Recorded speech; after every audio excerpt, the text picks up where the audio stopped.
আগামী নির্বাচনের যুদ্ধে দলের নেতাকর্মীদের একযোগে মাঠে নামার আহ্বান জানিয়েছেন বিএনপির ভারপ্রাপ্ত চেয়ারম্যান তারেক রহমান। বলেছেন, নির্বাচনকে যত সহজ ভাবা হচ্ছে তত সহজ হবে না।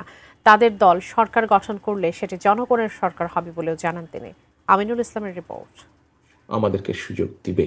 বিজয়ের মাস উপলক্ষে দেশ গড়ার পরিকল্পনা শিরোনামে বিএনপির বিভাগীয় সাংগঠনিক ইউনিটগুলোর নেতাদের অংশগ্রহণে বৃহস্পতিবার বিকেলে রাজধানীর কৃষিবিদ ইনস্টিটিউটে এই আলোচনা সভা।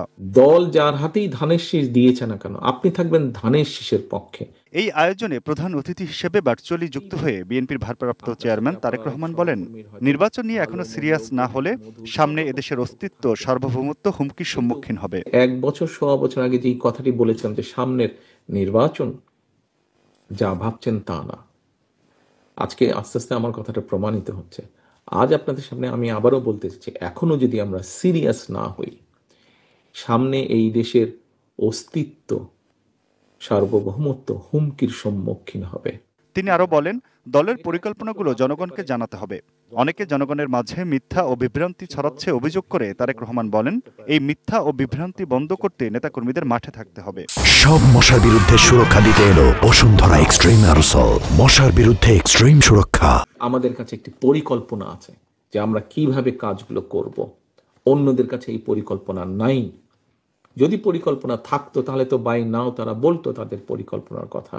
এই দেশকে যদি গড়তে হয়, একটি যুদ্ধ বিধ্বস্ত দেশকে করার জন্য যেভাবে কষ্ট করতে হয় অসম্ভব, সামনের দিনে কিন্তু সেভাবেই আমাদেরকে কষ্ট করতে হবে। সকালে এই অনুষ্ঠানের উদ্বোধনী আয়োজনে দলের মহাসচিব মির্জা ফখরুল ইসলাম আলমগীর বলেন, তারেক রহমান শিগগিরই দেশে আসবেন। তিনি যেদিন আসবেন সেদিন যেন সারা দেশ কেঁপে ওঠে।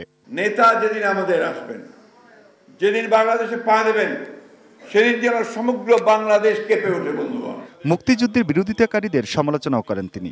আরেকটা ফ্যাসিজম অন্য দিক থেকে আমাদের উপরে চেপে বসতে চাইছে কিনা, আজকে মানুষকে বিভ্রান্ত করে এবং দুর্ভাগ্যজনকভাবে আমাদের প্রিয় ধর্মকে ব্যবহার করে তারা আজকে বাংলাদেশের মানুষকে বিভ্রান্ত করতে চাইছে। এদিকে দুপুরে কৃষক দলের ৪৫তম প্রতিষ্ঠা বার্ষিকী উপলক্ষে শহীদ প্রেসিডেন্ট জিয়াউর রহমানের সমাধিতে শ্রদ্ধা নিবেদন শেষে দলের স্থায়ী কমিটির সদস্য আমির খসরু মাহমুদ চৌধুরী বলেন, আগামী নির্বাচনের মাধ্যমে দেশের গণতন্ত্র ফিরিয়ে আনতে হবে।